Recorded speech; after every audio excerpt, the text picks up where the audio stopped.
Us mathematicians and scientists love a bit of order, so today we're going to be looking at SI units, which are a way of us communicating with the same language internationally. We're also going to be looking at force diagrams, which we're going to be using quite a lot in mechanics, so really important lesson today. Force diagrams show the forces acting on an object.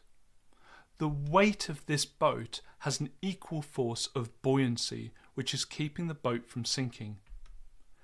This airplane is moving forward with thrust, which is being countered by a smaller force of air resistance, which is why the plane moves forward. The downwards force of weight is being countered by the equal force of upward thrust generated by the wings of the plane. The weight of the Vespa is countered by the normal reaction. The normal reaction always acts perpendicular to the surface the object is on and stops the Vespa falling through the ground. The forward thrust on the Vespa is countered by friction on the ground against the tyres. This abseiler's rope has tension which counters the abseiler's weight. Let's go through these questions. SI units, or the International System of Units, are the units we generally will use in mechanics. They exist so that everyday measurements can remain comparable and consistent worldwide. Some SI units include kilograms, seconds, and meters. Kilograms is interesting since many SI units do not have a prefix, but it was decided that a gram was such a small measurement it wasn't appropriate for use with SI, so we use kilograms instead. To convert centimeters to SI, we need to convert it into meters.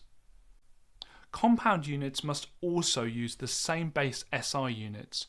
Grams per centimeter cubed will need to be converted into kilograms per meters cubed. We can convert the grams first by dividing by 1,000. Our answer will be written in standard form. To convert the centimeters cubed, we need to realise that the centimeters is at the bottom of the compound unit. When this happens, we do the opposite of what we would do normally. To convert centimeters to meters, we divide by 100. To convert centimeters cubed to meters cubed, we divide by 100 3 times. The opposite of that will be to multiply by 100 3 times, giving us the answer of 5,300 kilograms per meters cubed. Whenever an object is resting on a surface, we will always have a normal force acting perpendicular, meaning at right angles to the surface. All objects have a weight acting on them, vertically downwards. Weight is the force of gravity on an object's mass. We assume the skateboard is rolling down the hill and will be slowed down by the friction between the wheels and the surface. We may also have a little air resistance, but this will be negligible. Let's finish with this.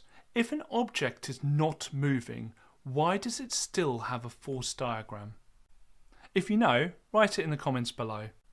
And come to onmaths.com or click the link in the description where you can access all of our A-level papers and predictions for free, and you can even save your scores with a free account. This video is part of a larger A-level course that you can follow along with at onmaths.com.